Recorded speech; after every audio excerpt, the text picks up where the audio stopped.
Ahí está, ya se está grabando. Ok. Bien.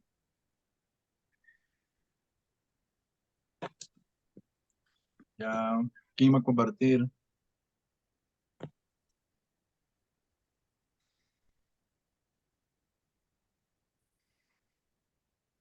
Ya, aquí le vamos a preguntar. ¿Ya está grabando, no? Confirma. Sí, está grabando, ahí está grabando. Ah, listo, listo, ya queda. Gracias.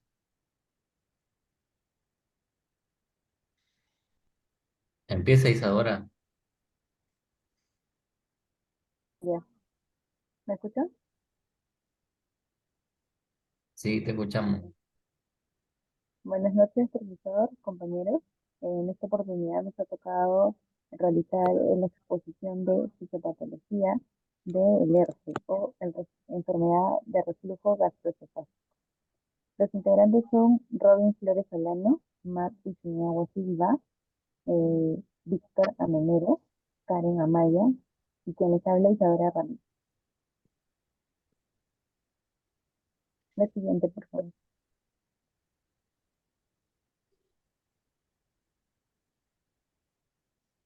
Bueno, vamos a hablar en este caso de la enfermedad por reflujo gastroesofágico, que justamente es una enfermedad que afecta no solo la parte oral esofágica, sino también la parte gástrica.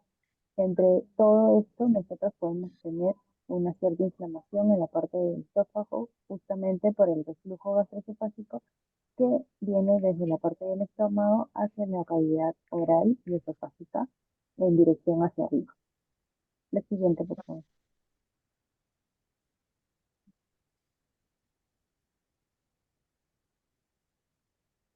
Bueno, en resumen, vamos a hablar un poco sobre el ERCE. Bueno, en estos años se han dado muchos avances que han sido fundamentales justamente para la evolución de este diagnóstico en cuanto a la enfermedad y el tratamiento de estas patologías, ¿no? Donde se han permitido identificar diversos síntomas y signos de mayor precisión con respecto a la severidad de esta enfermedad de reflujo y ciertamente se han podido utilizar mayores situaciones o de repente mayores diagnósticos y tratamientos para los pacientes en cuanto a su personalización de cada presentación clínica que se da.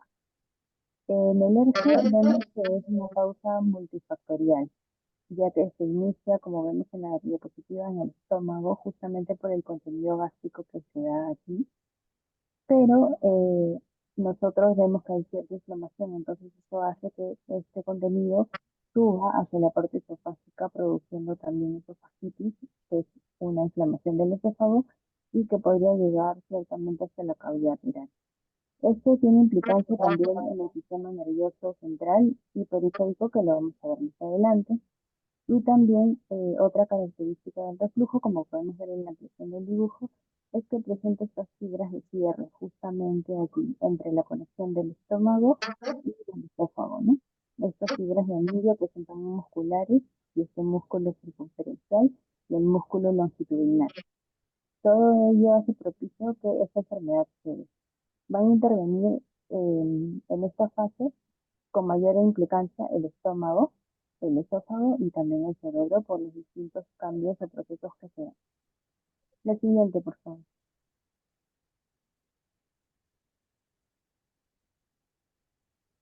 Bueno, aquí vemos más que todo didáctico en la parte de cómo podemos diferenciar el reflujo que se da desde el estómago hacia la cavidad esofágica, ¿no? Aquí tiene bastante implicancia, como he mencionado, justamente en la conexión del estómago con el esófago, el esfínter esofágico inferior, que justamente ese es el que está un poco inflamado o a veces tiende a distendirse. Entonces esa apertura hace que este contenido suba hacia la cavidad esofágica. La siguiente, por favor.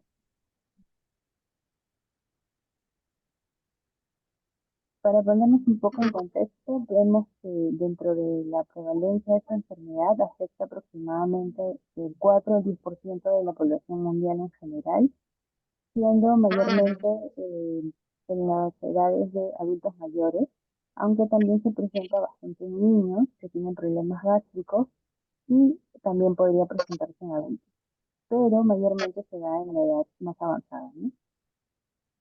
Aquí también vemos que existe una mayor incidencia de pirosis diaria en embarazadas, ya que por la composición orgánica del cuerpo, cuando una mujer está embarazada y tiende a de repente difundir un poco también su abdomen y las partes de sus órganos, este hace que el contenido también de la parte del estómago pueda subir, ¿no? Que no hace la misma digestión que otras personas. La siguiente, por favor.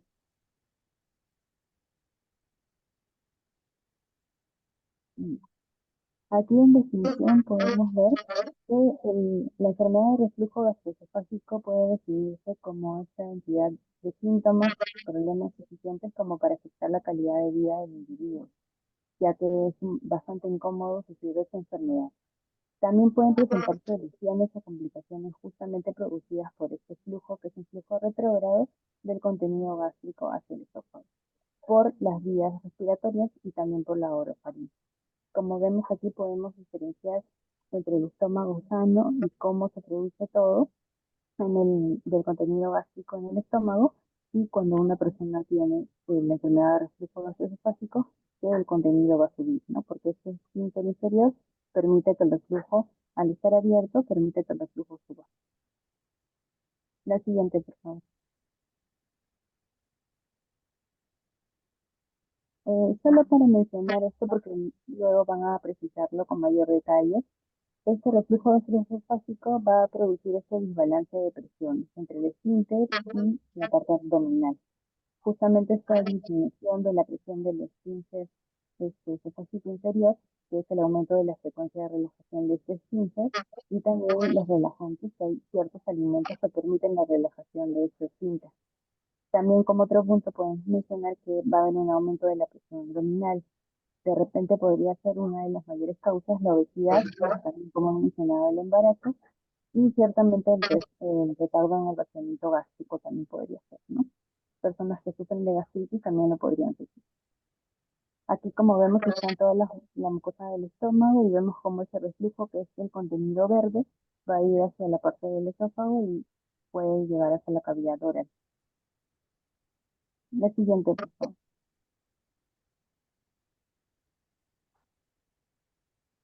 Dentro de la importancia, porque estudiamos en nuestra carrera de nutrición esta enfermedad, es muy relevante estudiarla y ver a detalle qué es lo que sucede con cada paciente, con cada persona, porque hay una relación entre la dieta y el reflujo gastroesofágico.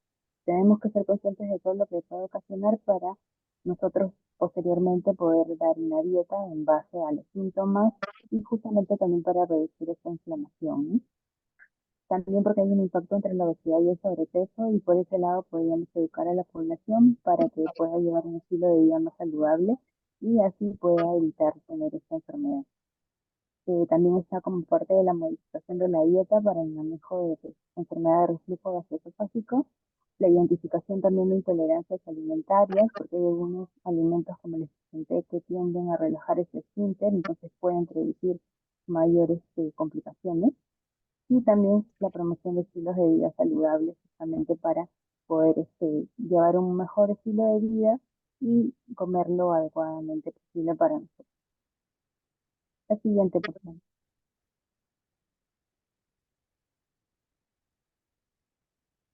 Le doy paso a mi compañero con enfermedad y fisiopatología. Bien, profesor, buenas noches, compañeros, todos, también buenas noches. Ahora vamos a hablar sobre la enfermedad por reflujo gastroesofágico, la fisiopatología. Siguiente PPT, por favor. Bien, acá lo que vamos a hablar es sobre el desbalance. Vamos a iniciar con el desbalance de presiones, tanto del esfínter esofágico inferior versus también el abdominal, ¿correcto? Ahora, ¿qué pasa? Cuando el aumento en la frecuencia de relajación de este esfínter aumenta, o sea, la presión abdominal ya es más amplio que la presión intraabdominal, o sea, hay una presión, ¿correcto? Este también se va a desencadenar en que oye, va a haber una nueva presión que va a ser mayor también en la parte esofágica. el contenido intragástrico va a ser parte va a ascender, pues, ¿no? A la porción intraluminal del esófago. Y esto pasa porque el esfínter esofágico inferior, ¿ya? Tiene relajaciones fisiológicas. Normalmente cuando nosotros estamos comiendo, una etapa fisiológica de ese esfínter es relajarse, ¿no? Para que el alimento pueda pasar del esófago al estómago. Ese es fisiológico, ese es normal.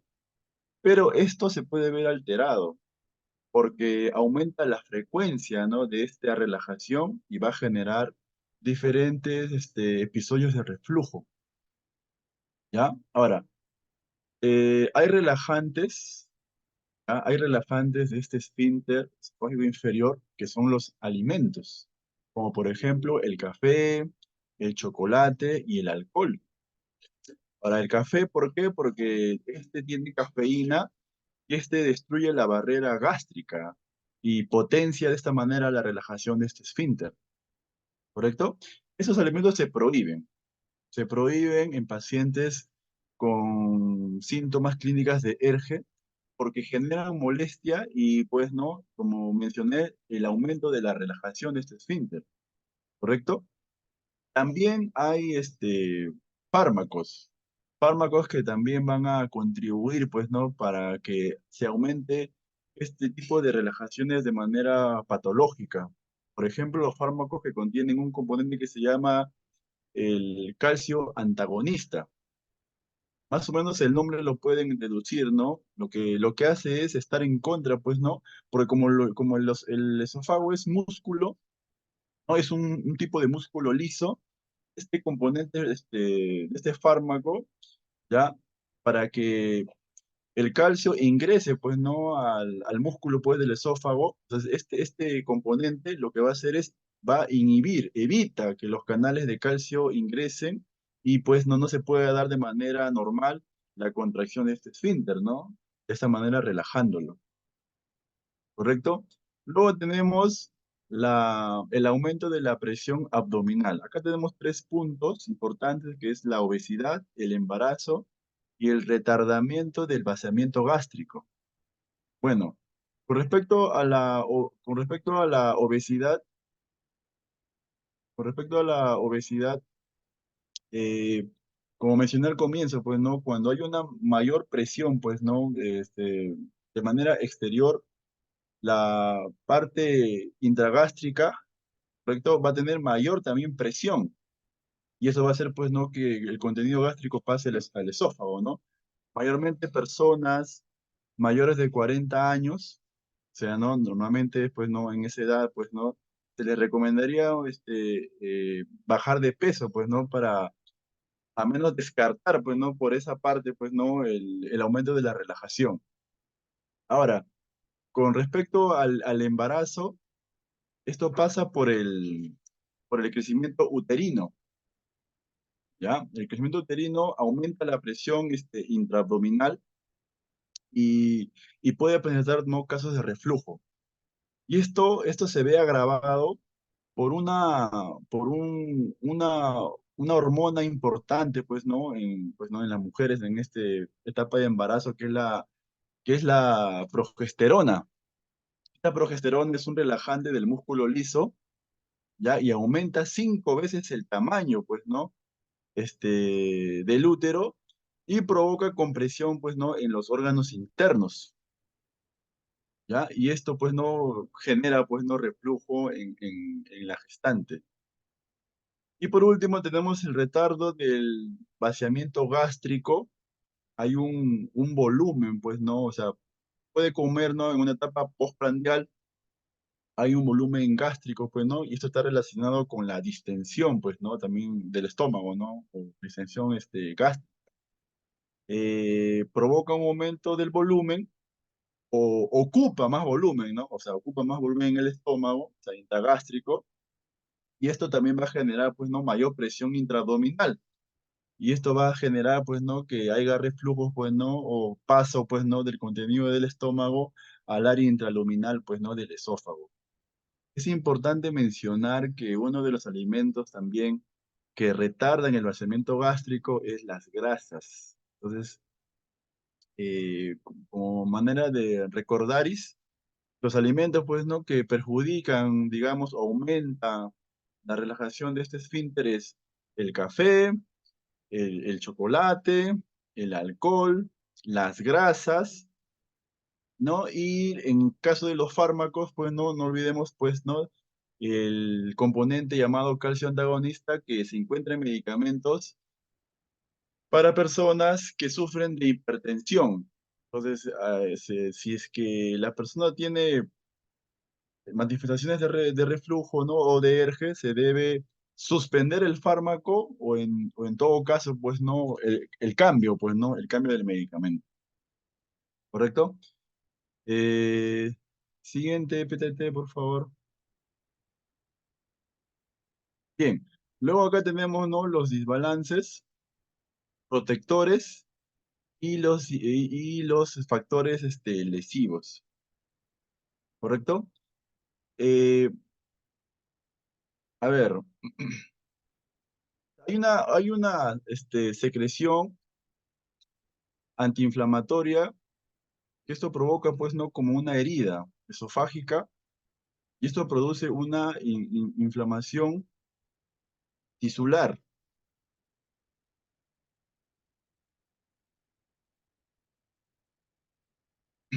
¿correcto? Ahora, como podemos ver acá, pues, ¿no? Hay un factor protector que es el aclaramiento esofágico.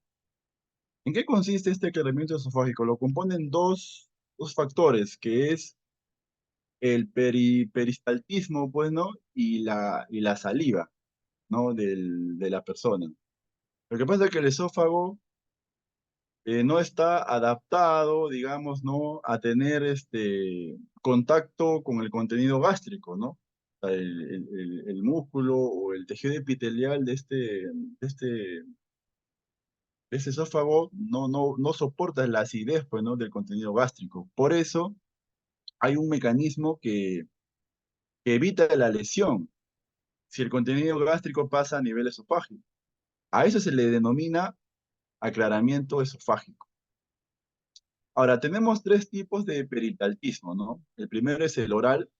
Cuando nosotros ingeremos el alimento, hay una dilución del bolo alimenticio. Entonces, hay una despolarización, una, una despolarización a nivel proximal del esófago, y así inician las ondas peristálticas primarias, ¿no? Tenemos una que es el peristaltismo oral y segundo tenemos el peristaltismo primario, que se activa cuando ya el alimento pasó, pues, ¿no? Por el esfínter esofágico superior. Una vez que ya el alimento pasa, pues, ¿no? Y hay este proceso de peristaltismo, va a haber residuos en el esófago, va a quedar alimento ahí. Entonces, ahí se va a activar la onda peristáltica secundaria. Lo que hace es, genera un barrido de estos alimentos intraesofágicos, ¿ya? Para que puedan pasar todos, pues, ¿no? Al área gástrica, ¿no? Ahora, también puede ser, ¿no? La saliva. Hay que recordar que la saliva tiene un componente que es el bicarbonato, y entonces mediante la saliva ya hay una leve resistencia que tenemos contra esta acidez gástrica. O sea, cuando hay ese problema de reflujo, ¿no? Y el ácido hace contacto con el esófago, nuestra saliva, por como tiene bicarbonato, participa de una manera protectora, ¿no? O sea, es como una ayuda. No es que esa sea su función, sino que por el bicarbonato que tiene la saliva, va a tratar de que la lesión sea menor en el esófago, ¿no? Entonces ahí se activa nuevamente la onda peristáltica secundaria para que esté menos expuesto, pues, ¿no? El esófago a ese ácido, ¿no? Esa es la ayuda que va a tener, pues, ¿no? Ese es el aclaramiento esofágico. Ahora, con respecto a los factores lesivos del contenido intraabdominal, pueden ser de dos orígenes. Puede ser la gástrica o puede ser la gastroduodenal. ¿Esto qué quiere decir? Que la gástrica tiene un pH ácido, ¿ya? Menor de 1 y 3. Esa es un área ácida. Y con respecto al gastroduodenal, perdón, tiene un pH mayor a 7, o sea, es un pH básico. ¿Y por qué es básico? Porque tiene la secreción de los ácidos biliares y la secreción pancreática y provocan disminución del pH. Cabe destacar que en el estómago el pH básico puede ser más lesivo, puede generar mayor lesión ya que el pH ácido. Pero cuando una persona se va, por ejemplo, a hacer chequeo, a hacer controles y detectan que o sea, el pH del estómago, digamos que es alcalino, es básico, se puede pronosticar como que va a haber mayor lesión o va a ser más contraproducente, pues no, esta patología. ¿Correcto? Siguiente PTT, por favor. Luego tenemos las manifestaciones clínicas. Bueno, acá tenemos el reflujo de contenido gástrico, acá tenemos al ácido clorhídrico y también tenemos al pepsinógeno. Hay que recordar ¿no? que el pepsinógeno degrada las proteínas digestivas a nivel esofágico. Si tiene reflujo la persona, ya va a tener contenido gástrico en el esófago y digamos que se va a digerir su propio esófago, ¿correcto? Ahora, el factor lesivo, ya mencionado anteriormente, cuando es mayor que el factor protector, o sea, hay más lesión que protección. Esto se debe, por ejemplo, a la disminución de la neutralización salival o compensación epitelial. ¿Esto qué va a generar? Una lesión inicial que vemos acá en el segundo cuadrito, lesión inicial. ¿Ya? Entonces, la lesión epitelial de severidad variable es que eh, el tejido que tiene epitelial el esófago es un epitelio plano, estratificado, no queratinizado. Eso está compuesto, pues, ¿no? El tejido epitelial. Se tiene la función de transporte. O sea, y como hay ese tipo de transporte y cuando ya el contenido gástrico pasa al esófago, va a haber una apoptosis, que es una destrucción o muerte de las células, ¿ya? Y esto va a provocar digamos que como unas llagas, unas heridas, como tipo escama, o sea, va a haber una escamación de ese tejido, ya por la apoptosis mencionado. Entonces ahí las células basales van a proliferar, van a salir, pues, ¿no? Para poder, digamos que rellenar esa cantidad de células que se han visto destruidas, pues, ¿no? A causa, pues, ¿no? Del contenido gástrico, ¿correcto?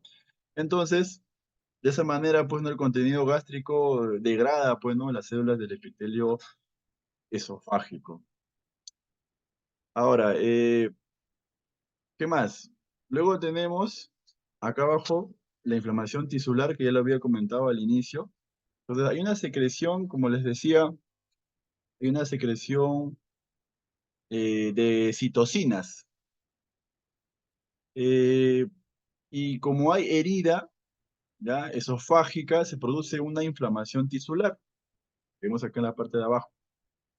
Y esto depende, ¿no? De tres factores. Dijimos, la primera era el tipo de contenido. Dijimos que si el área del estómago, pues no, es alcalino, esto va a generar mayor lesión que cuando es ácido. Luego tenemos el tiempo de exposición, ¿no? Y recuerden que en el tiempo de exposición participaba el peristaltismo secundario, ¿no? Que hacía, pues, ¿no? El segundo barrido, pues, ¿no? Para que ese contenido gástrico esté menos expuesto en el esófago, más la saliva, ¿no? Que tiene bicarbonato. Entonces protegía, pues, parte del tejido, pues, ¿no? Del esófago. Y luego teníamos al volumen de exposición, o sea, cuánto volumen, pues, ¿no? Ha pasado, pues, ¿no? A nivel esofágico, pues, ¿no? Los alimentos, pues, ¿no? Ahora, aquí se va a manifestar la primera, la primera manifestación clínica, que es la pirosis. Acá la pirosis era la quemazón, pues, ¿no? Que hay a nivel epigástrico hacia la boca. ¿No? Esa sensación de quemazón, ¿correcto? Esa es lo que llamamos pirosis. Entonces, hay una lesión, ¿no? Ya mencionado, pues, ¿no? Por el tema de los desbalances, pues, ¿no? Del esfínter y del abdomen, ¿correcto? Hay una inflamación también, ¿ya? Y luego hay una reparación. Esa es la evolución, pues, ¿no? De esta, digamos que de esta patología, ¿no? Primero es la lesión, luego la inflamación y por último la reparación. Cuando esta es primera vez, o sea, cuando no es muy continuo este problema, se repara, o sea, no hay ningún problema. Pero cuando es más veces, o sea, se ha expuesto a este reflujo mayor cantidad de veces, o sea, es muy continuo, ¿no? Porque ha aumentado, dijimos, la relajación de este esfínter. En la reparación va a haber, consiste en la fibrosis. Entonces, la fibrosis es el cambio de tejido conectivo normal por tejido fibrótico. Entonces, ahí tenemos a los fibroblastos.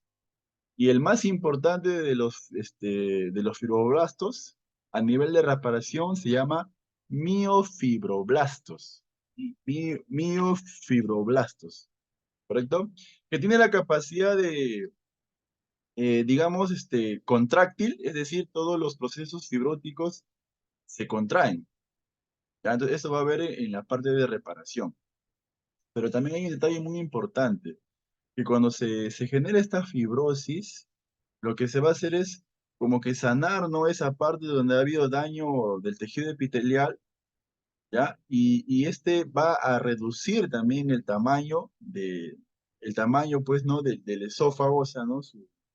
Eso se le denomina, se angosta, ¿no? Se hace más pequeño, y entonces va a haber problemas, va a aumentar el problema de poder pasar los alimentos. A esto se le llama estenosis distal. Eso es lo que va a ocurrir, pues, ¿no? Cuando hay reparación, ¿no? Porque consiste, pues, ¿no? En que hay fibrosis. O sea, digamos que el tejido que ha sido dañado se repara, entonces encima se repara, ¿no? Entonces va a reducir la cavidad, pues, ¿no? Del esófago. Bien, luego tenemos la lesión crónica, ¿correcto? Que es a lo que se denomina adaptación celular. Tenemos una parte muy importante que es lo que se denomina metaplasia o esófago de Barrett. ¿Ya? ¿Esto en qué consiste? No se determina la lesión, o sea, si no se puede evitar, pues, ¿no? Que se genere la lesión por primera vez, ¿ya? Del agente lesivo, pues, ¿no? Que es o sea, todo el contenido gástrico, ¿ya? Va a haber una adaptación que consiste en que va a haber un cambio de epitelio. Porque no es, o sea, el tejido del esófago no está adaptado, ¿no? Como mencioné, pues, ¿no? Al ambiente ácido, pues, ¿no? Que tiene, pues, ¿no? O sea, intragástrico. Entonces, la metaplasia, o este esófago de Barre, consiste en que lo que tenía un epitelio plano, este, estratificado, no queratinizado, va a transformarse en un tejido, intestinal. Y recordemos que acá vemos en el gráfico, ¿no? Miren. No, retrocede, compañera, por favor. Ya, ahí vemos la diferencia, miren. En el lado izquierdo tenemos a las células, pues, no planas, ya, estratificado, no queratinizado, mire, y se va a convertir en estas células del intestino que se llaman células caliciformes. O sea, esta célula madura, ya, se va a convertir en otra célula madura. Sea, una transformación de estos tejidos, a eso se le va a llamar metaplasia, ¿correcto? Pero esto va a generar una disregulación proliferativa a nivel genético. Entonces, esto lo que va a generar es a lo que se llama displasia. ¿Y qué es la displasia? La displasia es La displasia ya es una célula premaligna, ¿ya? Y esto va, pues, ¿no? Es un precursor de una neoplasia, ¿no? Que ya sería lo que es el adenocarcinoma esofágico, es neoplásico, ¿ya? Ya hablamos, pues, ¿no? De una probabilidad de cáncer. Entonces, siguiente PDT, por favor, compañera.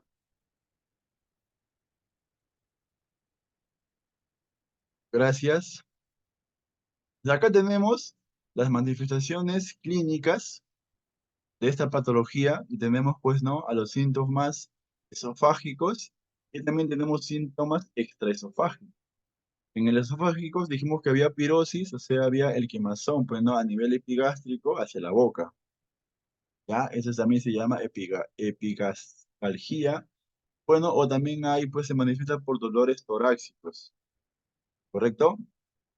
Ahora, si hay disfagia, o sea, no hay ese problema de que no tenemos, que hay para poder ingerir los alimentos, y esto se suma con la pérdida de peso involuntario, o sea, el paciente, pues, no, o sea, ya, pues, no tiene la pirosis, la disfagia, ha habido, pues, no, el acortamiento del esófago, entonces ya no va a poder comer. O sea, este no es no, digamos que no quiera comer porque quiere perder peso o por algo, ¿no? En ese sentido, sino es que no puede pasar el alimento, o sea, hay una pérdida de peso no intencionada. Entonces, eso también, ¿no? Como mencionamos, va a generar, pues, ¿no? Una lesión neoplásica. ¿Por qué? Porque se va a obstruir, pues, ¿no? El esfínter, pues, ¿no? También por el tema de la metaplasia que ya hemos mencionado. Eh, Luego tenemos acá los síntomas estresofágicos que son la tos, la laringitis, el asma. Y esto se debe porque o sea, debido a que el esófago se relaciona con la vía respiratoria, entonces cuando asciende la parte del contenido gástrico, ¿no? Asciende, puede llegar a la vía respiratoria, ¿ya? Y el ácido, pues, ¿no? Provoca, cuando hay contacto con el ácido, provoca inflamación. Entonces, por eso, pues, ¿no? Hay, pues, no manifestaciones de tos, laringitis y asma. En propuestos, hay textos que indican, ¿no? Que también puede generar faringitis, sinusitis, otitis, pero esto no está demostrado al 100%, no está comprobado, pero también pueden ser manifestaciones clínicas, ¿correcto? Y también hay signos, ¿ya? Signos clínicos que tenemos, por ejemplo, las erosiones dentales. Y como les mencioné, pues, no, la pérdida de peso no intencionada, ¿no? Porque no se puede, pues, pasar los alimentos, ¿no? Finalmente tenemos acá también signos endoscópicos, que es lo que se denomina la clasificación endoscópica de Los Ángeles. Entonces, en esta parte lo que hacen es, se usa un tipo de tubito flexible, ya, para ver la mucosa esofágica. ¿Vale? Y quieren, pues, el tubito flexible para ver, pues, ¿no? De manera endoscópica, pues, ¿no? Cómo está la lesión dentro del esófago. Siguiente PTT, por favor. Y acá vamos a ver que existen cuatro tipos de esófagos, pues, ¿no? Por reflujo. Tenemos a los no confluentes y tenemos a los confluentes. Para la diferencia entre ambos es qué cantidad en milímetros hay de lesión. Por ejemplo, el tipo A, que está grado A, pueden ver, miren, que el tamaño de la lesión es mínima. ¿Ves? No pasa los 5